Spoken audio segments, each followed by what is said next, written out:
Begin our bulletin. President William Ruto has made further changes to his cabinet nominees, with Soipan taking the Defense Ministry, while Duale being moved to the Ministry of Environment. This is according to a communication read by the Speaker of the National Assembly, Moses Wetangula, in today's sitting, where President William Ruto communicated the changes. Defending Ruto's move, Wetangula said, just like anyone else, the president also has the liberty to revise his decisions. Here is more on the same. Honorable members, order. Order.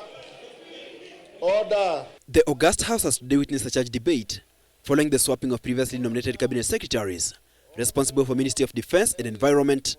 Order, honorable members. Junet, what is it?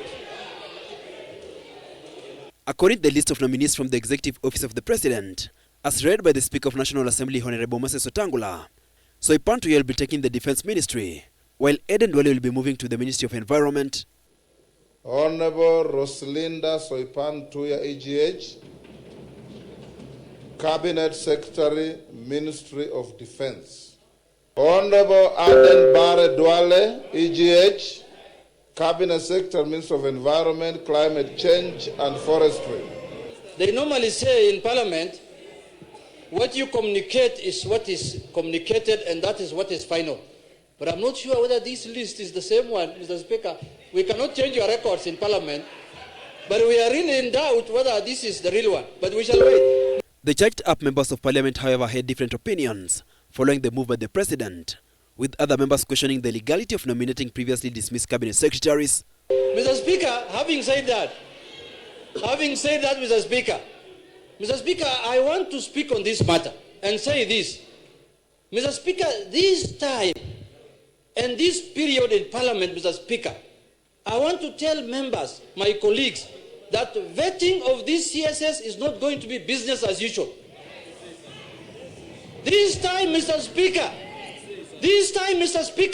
and this time, Mr. Speaker, I repeat for the third time, if somebody is not suitable, if somebody is not capable, if somebody doesn't have the capacity, we are going to throw him out, Mr. Speaker.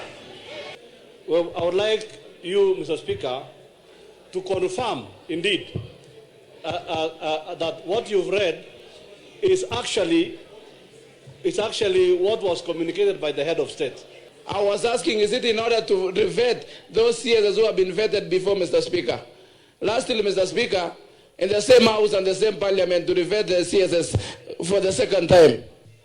Under the Constitution and the Public Appointments Parliamentary Approval Act, everybody, whether they were in the dismissed cabinet or not, once reappointed, must be vetted by this House. The changes come after President William Ruto named 11 nominees on Friday last week.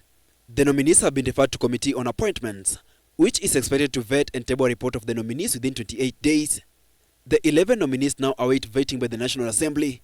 After the vetting, Parliament will take the names of the cabinet nominees to the whole House, which will then approve or reject the nominees. If the National Assembly approves any or all of the nominees, the Speaker will then submit a report to the President. Ruto will then gazette the appointment of nominees to serve in the cabinet. After the gazettement, the individuals will take oath of office as cabinet secretaries, a position they will serve for the remainder of Ruto's current term. Hilary Kabila, GPS News.